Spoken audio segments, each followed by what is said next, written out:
Hoor julle wat hierdie skrif sê? Absoluut niks kan ons skei van die liefde van God nie. Amen. Nou sien ek julle kyk my so en nou sê julle seker, maar Hendrie, as dit dan so is, hoekom gaan dit so in my lewe, nê? As God my liefhet, hoekom doen hy dit aan my? Dis mos wat mense so baie vra. Hoekom doen hy dit aan my? Julle sê God is 'n God van liefde, hy het my lief. Maar hoekom doen hy dit aan my? Hoekom moet ek hierdie siekte hê? Hoekom moet ek finansiëel sukkel of swaar kry? Hoekom is my familie so gebroke? Hoekom het my man of vrou weggeloop met iemand anderste? Hoekom het God my geliefde van my weggeneem? Vra baie mense. Kyk hoe gaan dit in ons land, mense word vermoor en daar is nie werk nie. Dit is vrae wat ons altyd vra, hoekom doen God dit aan my?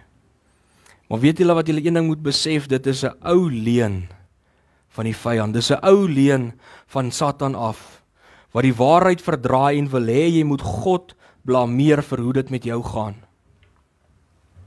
Die Bybel verwys nie verniet na hom as 'n mensemoordenaar en die vader van die leuns nie. Want van die begin af, van Adam en Eva se tyd af, bedrieg die vyand die mens. Want as gevolg van sy leuns en sy bedrieglikheid, het die wêreld tot 'n val gekom, omdat die mens na hom geluister het. En tot vandag toe wil ons na hom luister en vra ons, Here, hoekom doen U dit aan my? En omdat ons in hierdie gevalle wêreld lewe, is dit hoekom daar soveel pyn en seer is. En so kom ek sê, dan kom hy en hy lieg vir jou en sê, kyk, God het jou nie lief nie, kyk hoe sleg gaan dit met jou.